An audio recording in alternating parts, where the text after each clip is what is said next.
అందరికీ శుభోదయం. మే 15, 2025 కలికిరి మరియు మదనపల్లి మార్కెట్కు సంబంధించిన సమాచారం. ముందుగా కలికిరి మార్కెట్ వీబీ మండి అధినేత అక్బర్ గారు ఇస్తున్న సమాచారం మేరకు 30 రూపాయల నుంచి ఆరంభ ధర, 70 రూపాయలు ముగింపు ధర. ఆయన చెబుతున్నారు, అన్న రైతులతో పాటు మండి వాళ్ళకు కూడా కష్టాలు విపరీతంగా పెరిగిపోతున్నాయి.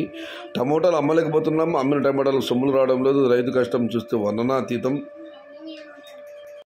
అయితే మన ఛానల్ తరఫున ఆయన అన్నదాతకు విజ్ఞప్తి చేయమన్నారు. దయచేసి కలిగిరి కాదు, ఏ మార్కెట్కైనా కానివ్వండి, కళాకాయలు, కలర్ కాయలు, క్వాలిటీ లేని మెతకుల టమాటాలు మాత్రం దయచేసి తీసుకెళ్ళకండి. ఎందుకంటే మీ శ్రమ మొత్తం బూడిదలో పోసిన పన్నీరు అవుతుంది. ఇక మదనపల్లి మాటశాలకు వస్తే పలు మండీల మేస్త్రీలతో మరియు రైతు మిత్ర పీవీఎస్ మండి అధినేత వెంకటేశ్వర ఫోన్లో మాట్లాడడం జరిగింది. వారు ఇచ్చిన సమాచారాన్ని ఒకసారి బేరీ చూస్తే క్రోడీకరిస్తే మదనపల్లి మార్కెట్లో నిన్నటిది పోలిస్తే ఇవాళ దిగుమతి స్వల్పంగా భారీగా లేదు, ఓ మోస్తరుగా తగ్గింది.